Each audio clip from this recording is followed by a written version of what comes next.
बेचने कहाई बेरे चाइना, मैया बेचने कहाई बेरे चाइना। कोरोना भेज से तू हीरो न कहाई बेरे चाइना, कोरोना भेज से तू हीरो न कहाई बेरे चाइना। मैया बेचने कहाई बेरे चाइना, नानी बेचने कहाई बेरे चाइना।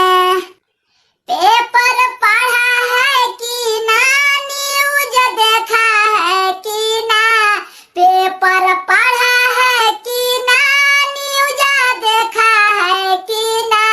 कोरोना के बहिनी निकल गया सुना है कि ना, ओ कर मैया निकल गया सुना है कि ना। टीवी देखा है कि ना, खबर पढ़ा है कि ना, टीवी देखा है कि ना, खबर पढ़ा है कि ना। ओकरा मौसी निकल गया सुना है कि ना, कोरोना के नानी निकल गया सुना है कि ना। इंडिया में घुसल जब वायरस कोरोना के नानी, कि देशवा में घुसल जब वायरस कोरोना के मौसी।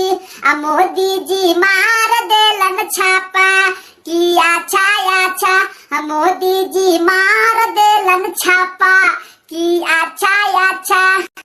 देशवा में घुसल जब वायरस कोरोना के नानी, कि इंडिया में घुसल जब वायरस कोरोना के दादी। तो मोदी जी मार देलन छापा कि अच्छा अच्छा, पूरा ही जिला के कन लॉकडाउन साफा कि अच्छा अच्छा। तो कर देलन